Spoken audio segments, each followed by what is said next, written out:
Bonjour et bienvenue, j'espère que vous allez bien.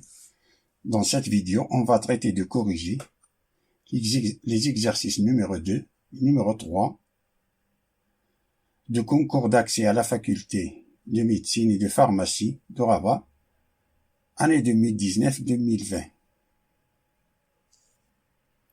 Exercice numéro 2 nous dit, soit Z1 et Z2, les solutions de l'équation Z carré plus 4Z plus 16 qui est égal à 0, dans l'ensemble C, tel que la partie imaginaire de Z1 est strictement supérieure à 0.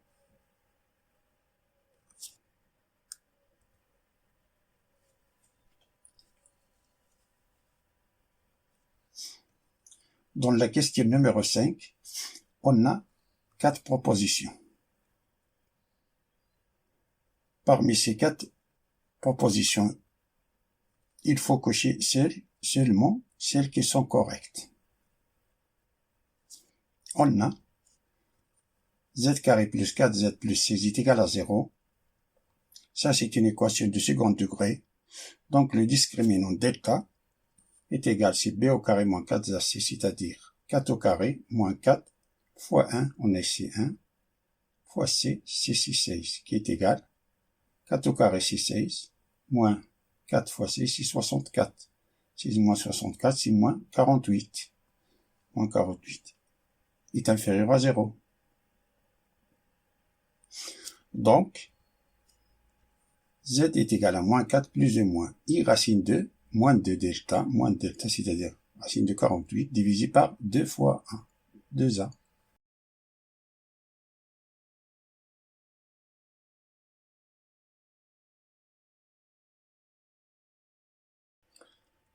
Ça qui est égal à moins 4 plus ou moins I racine de 48, c'est 16 fois 3.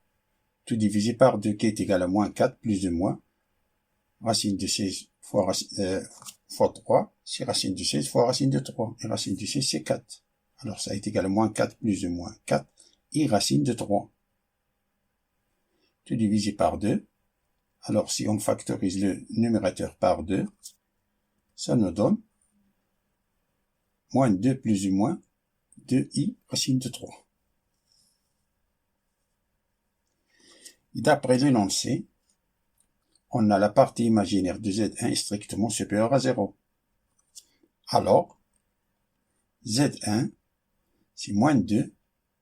La partie imaginaire, c'est ça. Comme la partie imaginaire est positive, alors Z1 est égal à moins 2 plus 2i racine de 3. Et Z2, c'est moins 2 moins 2i racine de 3. Et ça, c'est l'affirmation D. Donc l'affirmation D est une bonne réponse. Mais on voit que les affirmations A et B sont écrites sous forme exponentielle. Et nous, on a Z1 et Z2 sous forme algébrique. Donc, passons Z1 et Z2 sous forme exponentielle. Pour les comparer avec les propositions A et B. On a Z1 qui est égal à moins 2 plus 2i racine de 3. Alors, le module de Z1, c'est moins 2 au carré plus 2 racine de 3 au carré, ça est égal à racine de 6 qui est égal à 4. Alors, on va factoriser toute cette expression par 4. Alors, Z1 qui est égal à moins 2 plus 2i racine de 3 est égal à 4 facteur de moins 2 sur 4 plus 2 sur 4 i racine de 3 qui est égal en même temps à 4. Simplifie ici, c'est moins 1 demi plus i racine de 3 demi. Pour le moment, on oublie de ce signe-là, signe négatif. On sait que cos de pi sur 3, c'est 1 demi. Et signe de pi sur 3, c'est racine de 3 demi. Donc ça est égal à 4 facteur de moins cos de pi sur 3 plus i signe de pi sur 3. On sait encore que cos de pi moins alpha, c'est moins cos de alpha. Et signe de pi moins alpha, c'est signe de alpha. Alors, ça est égal à 4 facteur de cos de pi moins pi sur 3 car ça c'est cos de moins pi sur 3, plus i sin de pi moins pi sur 3, car sinus de pi moins pi sur 3, c'est sinus de pi sur 3. Ça est égal à 4 facteurs de cos de 2 pi sur 3, plus i sin de 2 pi sur 3. Et ça, sous forme exponentielle, c'est 4 exponentielle de i de 2 pi sur 3. Donc, Z1 est égal à 4 exponentielle de i de pi sur 3. Et Z2, c'est le conjugué de Z1, alors Z2 c'est 4 exponentielle de i de moins 2 pi sur 3. Et ça correspond à l'affirmation A.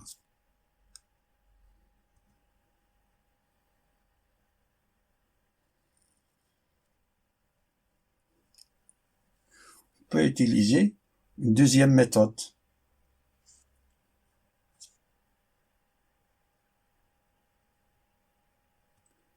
On rappelle que Z, nombre complexe Z peut s'écrire de 6 formes différentes. Ça, c'est une forme algébrique, c'est une forme trigonométrique, c'est une forme exponentielle, c'est une forme cartésienne, c'est une forme polaire, c'est une forme module de Z, entre crochets module de Z, virgule, alpha. Alpha, c'est l'argument. Module de pi. Le module de Z, on sait que c'est la racine de a au carré plus b au carré, et l'argument de Z est noté par arc tangent de b sur a, arc tangent de b sur a modulo de pi. Si le nombre complexe Z appartient au premier cadran trigonométrique, alors alpha, c'est arc tangent de b sur a.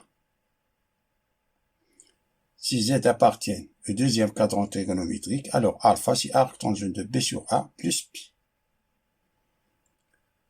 Si le nombre complexe Z appartient au troisième cadran trigonométrique, alors alpha, c'est arc tangent de b sur a moins pi. S'il appartient au quatrième cadran trigonométrique, alors alpha, c'est arc tangent de b sur a.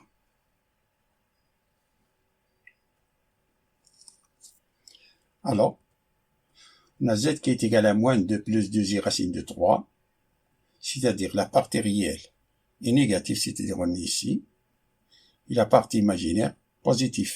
Alors, on est dans le deuxième cadran trigonométrique. Alors, le module de Z, c'est moins 2 au carré plus 2 racine de 3 au carré qui est égal à racine de 16 qui est égal à 4. Et l'argument de Z1, c'est arc tangente de 2 racine de 3, c'est-à-dire B sur A, 2 racines de 3 divisé par moins 2, plus pi, modulo de pi. Ça est équivalent, ça c'est 2, avec 2 c'est simplifie, on a arc tangente de racine de 3 sur moins 1, c'est moins arc tangente de racine de 3. Ça c'est moins arc tangente de racine de 3,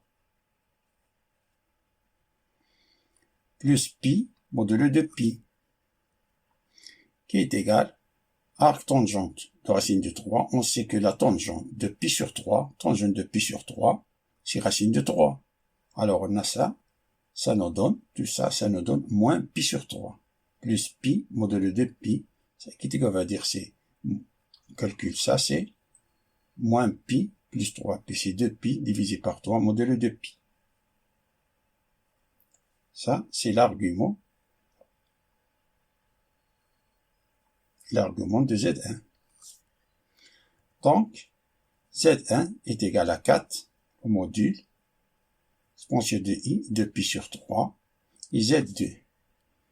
Si le conjugué de Z1, alors Z2 c'est 4 exponentielle de i moins 2 pi sur 3. Donc l'affirmation A est une bonne réponse.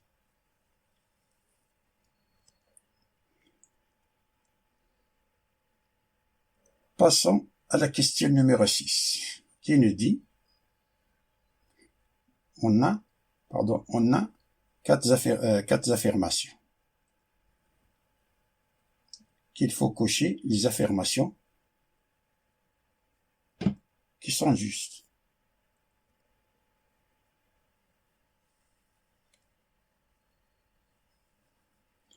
on a l'argument. Pardon, d'après ce que précède, on a Z1 qui est égal à 4 exponentielle de I de pi sur 3 et Z2 qui est égal à 4 exponentielle de I moins 2 pi sur 3. Donc Z1 divisé par Z2, c'est 4 exponentielle de I de pi sur 3 divisé par 4 exponentielle de moins I de pi sur 3.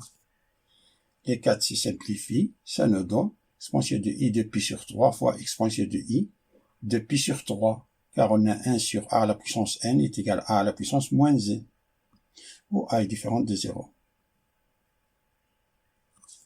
Alors ça est égal exponentielle de i de pi sur 3 plus 2 pi sur 3, ça nous donne 4 pi sur 3.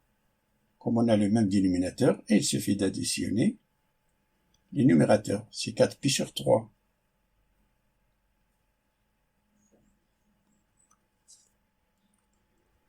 Donc, Z1 sur Z2 tout au carré est égal à exponentielle de i 4 pi sur 3 tout au carré qui est égal exponentielle de i 2 fois 4 c'est 8 pi sur 3. Ça est égal exponentielle de i 2 pi sur 3 car on a 8 pi sur 3 est égal à 2 pi plus 2 pi sur 3. Ça nous donne 8 pi sur 3. Et comme on sait que sinus et cosinus sont deux fonctions périodiques de période de pi, alors 8 pi sur 3 est équivaut à 2 pi sur 3. Donc, le module de Z1 sur Z2 au carré, c'est 1. Argument de Z1 sur Z2 au carré, c'est 2 pi sur 3 modulo 2 pi. C'est-à-dire, on a deux bonnes réponses, B et C. Une deuxième méthode, on rappelle que l'argument de nombre complexe Z à la puissance n, c'est n fois l'argument de Z. Et le module de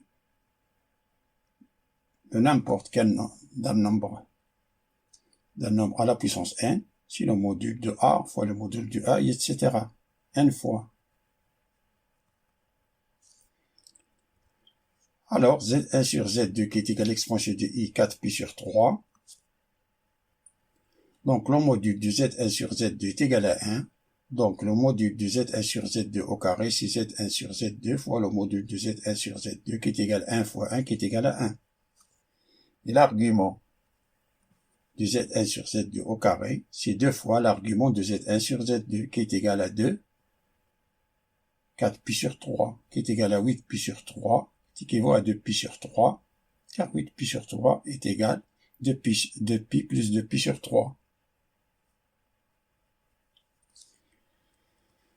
C'est-à-dire, on a deux bonnes réponses, B et C.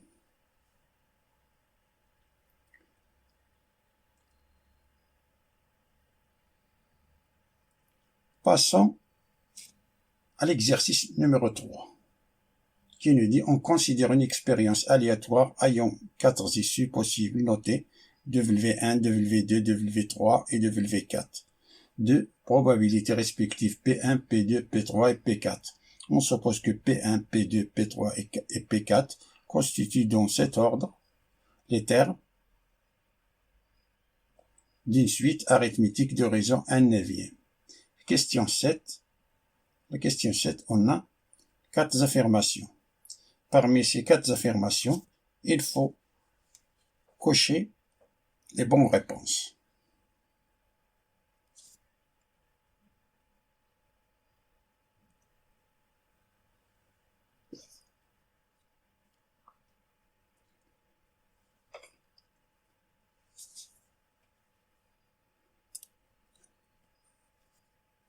On considère une expérience aléatoire ayant 4 issues possibles notées W1, W2, W3 et W4 de probabilités respectives P1, P2, P3 et P4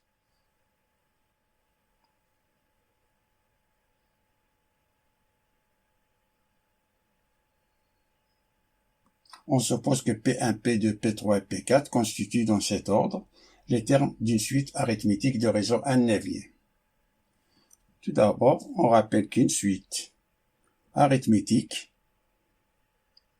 de la forme E indice n qui est égal à E indice a plus n moins a fois r. R, c'est la raison, qui est la somme de un terme d'une suite arithmétique, je prends E indice a jusqu'à E indice n, est égal à n moins a plus 1 fois E indice a, premier terme, fois plus le dernier terme, E indice n, tout divisé par 2.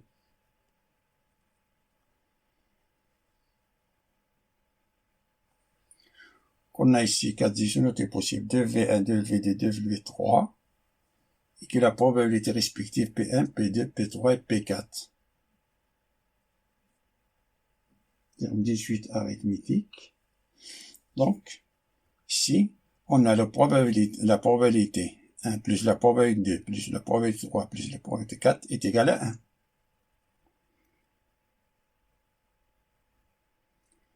Et que ces 4 probabilités, dans cet ordre, constituent une suite arithmétique de raison 1/9. Donc, on commence pour calculer P indice 4 en fonction de terme P indice 1. C'est que indice n, c'est la raison, facteur de n moins a, plus indice a, alors P indice 4, c'est 1/9, la raison, facteur 4 moins 1, plus P1, qui est égal, fonction de P1, qui est égal à 1 tiers, car on a 4 moins 1, c'est 3, 3 fois 1/9, c'est 1 tiers, plus P1. Alors, P1 plus P2 plus P3 plus P4 qui est égal à 4 moins 1 plus 1, cette formule, 4 moins 1 plus 1, fois le premier terme P1 plus P2, tout divisé par 2. Ça qui est égal à 2 facteurs de P1, on a ici ça nous donne 4. 4 divisé par 2, c'est 2. Alors, on a ces 2 facteurs de P1 plus P4, qui est égal à 2 facteurs de P1 plus P4, qu'on a déjà calculé, c'est 1 tiers de plus P1, 1 tiers plus P1. Alors, ça est égal à 4. On a ici 2 P1, c'est-à-dire 2 P1 fois 2, c'est 4 P1 plus 2 tiers, qui est égal à 1. Par suite, 4P1 est égal à 1 moins 2 tiers, qui est égal à 1 moins 2 tiers, ce n'est que 1 tiers.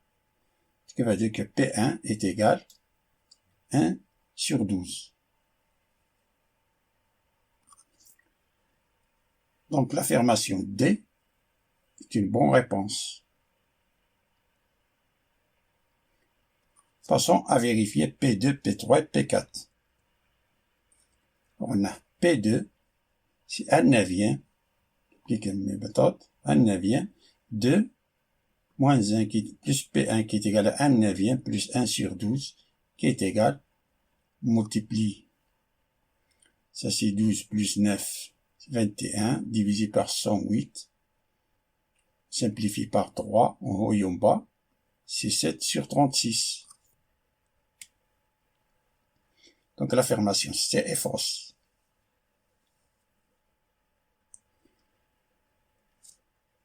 Voyons l'affirmation B. P3, c'est 1/9, 3 moins 1, plus P1 qui est égal à 2/9. Toujours on applique cette formule-là.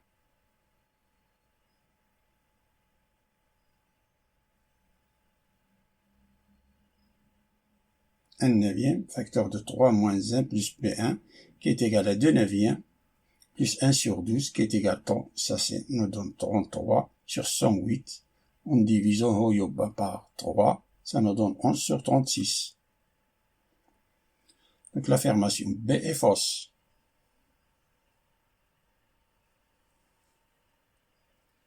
La dernière affirmation, P4 qui est égal à 1/9, facteur de 4 moins 1 plus P1 qui est égal à 3/9 plus 1 sur 12.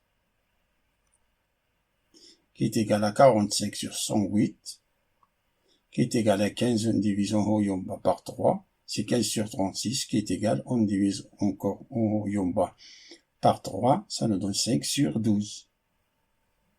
Donc l'affirmation A est une bonne réponse.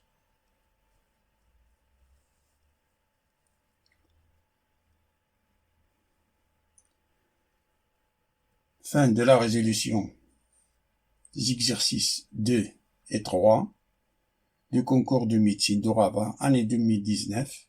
Je vous souhaite bon courage et à bientôt.